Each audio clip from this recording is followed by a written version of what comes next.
Hello and welcome back to another episode of This Happy Life. I'm Fiona Briffa and today we're talking about self-awareness.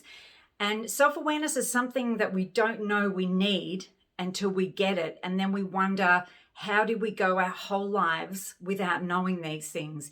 Self-awareness is a really important component of emotional intelligence. Emotional intelligence is made up of self-awareness, motivation, empathy, social skills, and self-regulation.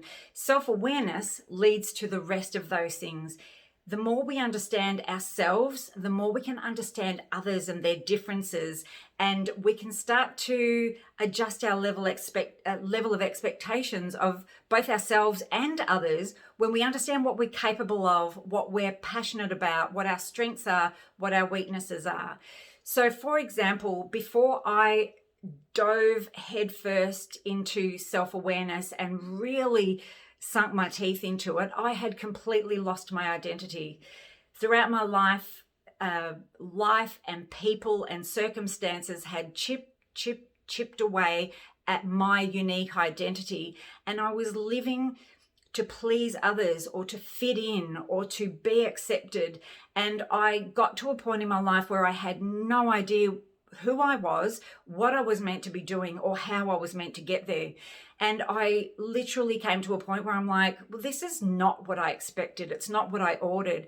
And when I started learning about self-awareness, I realized all of those things and those attributes about me and that are intrinsic to me determined how I acted, how I reacted, how I was motivated, what I was interested in, determined how I could keep my self-care up. So things like your values. I had no idea about how much my values would impact my well-being. Knowing your top core values helps you understand why you act and react to certain things a specific way. So my values, my top values are fun, inclusion, respect, kindness, making a difference. And when things came into my life that challenged those things, if I was doing a job that wasn't fun, or if I wasn't having enough fun, or if there were people that weren't including somebody else, that would make me angry. So I realized that triggered an emotional reaction because it was against my values. So understanding my values helped me change my expectations of other people and what they said and thought and did, but just went, oh, that's how I feel about that particular thing, and it's okay that they don't. Understanding my personality, your personality type determines the way your brain functions, your communication style, your strengths and your weaknesses. And every strength you has a weakness to go with it. So if you're a really strong analytical thinker, you might be a little bit lower on the empathy scale, and that's not a bad thing. It's like you can't do one thing without the other. So you need to understand what your strengths are so that you don't start beating yourself up for your weaknesses. And it helps you understand your relationships with others. So if you understand that their brain works in a completely different way to yours, you can't expect your TJ friend to want to stop on a road trip to randomly see a waterfall, because they are sticking to their plan and their brain needs the plan and the process, and they like to have that.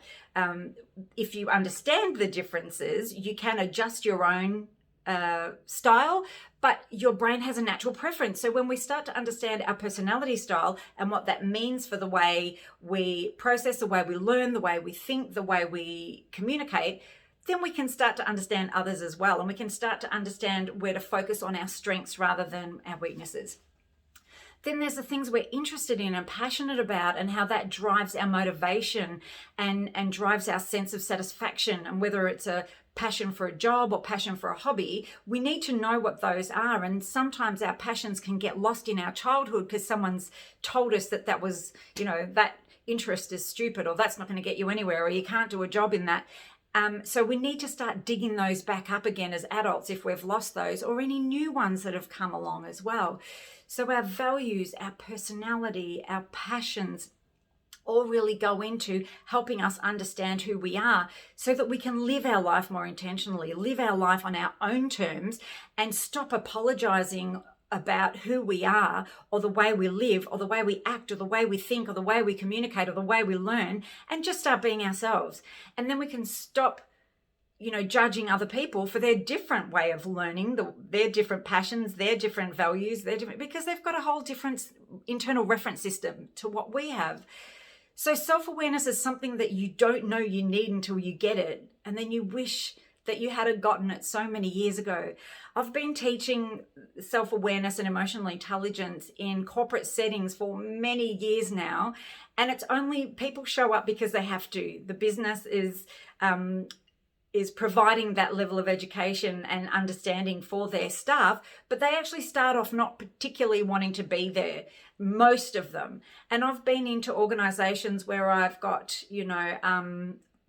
men in work boots sitting back, and it's called an emotional intelligence class, so we might need to change that, but they're sitting back in their chairs with their arms folded like, what's this chick gonna tell me? So I start the course with, so why are you doing this fluffy feel-good course? And they're all quite surprised. But these same people, these same men and women, on the edge of their seat at the end of it and interacting and going, oh, that's why this happens, and that's why my wife gets angry when I do this, and that's why I don't understand that guy, and that's why our communication. I'm like, yes. So self-awareness, a lot of us don't even know. I had no idea. I mean, we have a big overview of what it is, but there are so many intricate details about you, your values and how they impact your happiness and the way you act and react, your personality and how that can help you understand your strengths and your weaknesses, your passions to help drive you into areas that fill you with that sense of purpose and satisfaction. And knowing these things and at a level, and there's also more about you. It's not just that. There are other layers to you as well, but these are the pillars that we need to know. So why study self-awareness? It literally will help your life and you perform better. You will know what to do. You will know how to do it. You'll know what you specifically need for self-care and satisfaction and fulfillment, which is completely different to what I would need for self-care, rest, satisfaction, and fulfillment. So understanding that helps you drive your life more intentionally. So I hope you found this helpful. If you would like any more details about self-awareness, or if you would like to learn more about yourself, here's a promo for my book. It's called Learn, Love, Live, and it's a workbook. It's not just a book to read, it's a book to do. So you'll get to know your passions, your purpose, your personality, your strengths and your weaknesses, and there's self-assessment activities throughout the book so that you can learn and understand who you are and what that means for yourself. And if you've got any other questions, you can feel free to contact me on my website, thishappylife.com.au, and the book is available for purchase on there as well. So I hope you found this helpful. I'll look forward to seeing you next time on This Happy Life. Bye for now.